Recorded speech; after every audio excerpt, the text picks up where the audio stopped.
Okay guys, today's leg workout is going to be a 3-exercise giant set. 2 of those exercises are going to place greater emphasis on the hamstrings.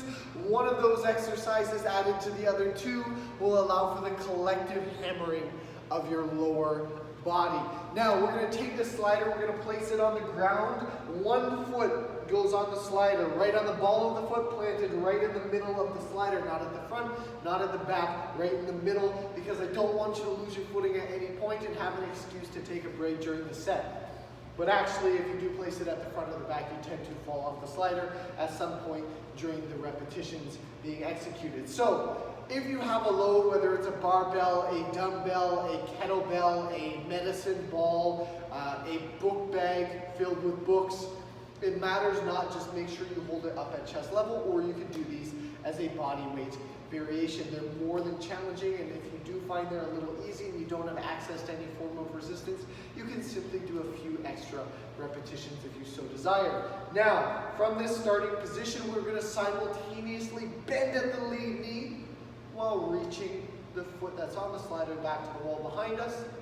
And as we descend towards the floor, the aim is to tap this knee off the floor to ensure a full range of motion before returning to a standing position. So it should look something like this. Slowly reaching back and down, contact with the floor, and back up to a full extension in the lead leg. We'll complete all repetitions on the same leg before transitioning sides, only because it's super awkward to switch the slider back and forth. It becomes incredibly inefficient. Now we do want to make contact with the floor on each repetition because it allows for more measurability and ensures that you're controlling the full rep. Some people like to stop a little bit above the floor. Not a big fan, primarily because if you were to increase the load and stop a little bit shorter each time, you're not entirely sure whether you're strong enough to do the increased load or whether you're cheating the motion by shortening the range within which you're executing each repetition. This way here we know for sure if you can control down, make brief contact with the floor and come back up again with the heavier load, that you're actually strong enough to do it. Now, once we're done the reverse slider lunge, we're going to transition right into a slider hamstring curl. Now, don't shoot the messenger. These are wicked difficult. So I'm going to show you 3 variations. I'm sure you can do at least one of them. Now, if you're super strong and you have well-developed hamstrings, we're going to start with the heels right in the center. The center is key here because we don't want to lose our footing at any point during this set. So, you're going to lay flat on your back to start. Hands are out to the sides. Now, how close you position them to you is completely preference. I like to have them close to the side for balance. Once you have your hands positioned, and you can change them at any point if you find it's a little easier to bring them even closer, do not place them underneath your bum. That's cheating. We're going to raise the hips up, and you're going to extend your legs all the way. So my knees are fully extended, and I can still get underneath my lower back and my glutes. The tension is still on the posterior chain. Now I'm going to drive those heels hard into the sliders and draw them right back in towards my bum. Fully extended the legs and right back in again. Now, as you can imagine, this is incredibly challenging on the hamstrings. So as we do those, we want to make sure we're keeping our bum elevated the entire time. Now, if that's too hard, which it might likely be, see how challenging they were? I can't even get a coherent sentence together.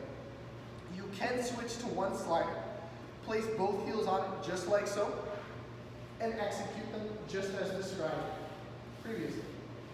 It's a little easier when only one slider is being drawn in as opposed to 2, but it's still quite challenging. If the first set was a 10 out of 10 difficulty, this is like a 7.5 or an 8, so it's still up there. Now, if that is still too difficult, there's one other option. It's more like a 4 out of 10. We'll return to the same initial starting position, and you'll extend both legs, lift the hips up, but now you're only going to work with one leg back and forth. Complete all of the repetitions and then return to the opposite leg. Still quite challenging, a lot of tension still present on the hamstrings, but it gives you a few options there so that you don't feel overwhelmed if you can't do the first one. There's still some regressions we can take to ensure that you apply adequate stress to the hamstrings without completely skipping any of the exercises in this giant set. Now the final thing we're going to do is a complete burnout of the hamstrings. So, both heels on the sliders, hips are up, and we're going to alternate back and forth for 30 seconds. Now, as you can imagine, after doing those slider hamstring curls, these start to move in slow motion and they burn like crazy. And that's your 3 exercise giant set. So starting with the reverse slider lunges, if you're doing body weight, higher repetitions, if you have a load relative to the weight that you have, make sure you can execute full range of motion with control on each repetition. Then transitioning down into as many reps as you possibly can do with full range of motion on the slider hamstring curls, selecting the exercise variation of that hamstring curl that's relative to your individual level of strength, and then finishing off with the slider hamstring burnout for 30 seconds straight. That's 1 round. If you're a beginner, we'll go with 3 rounds. If you're an intermediate, we'll go with 5. And if you're advanced, go on 8 rounds. Let me know how those legs feel afterwards.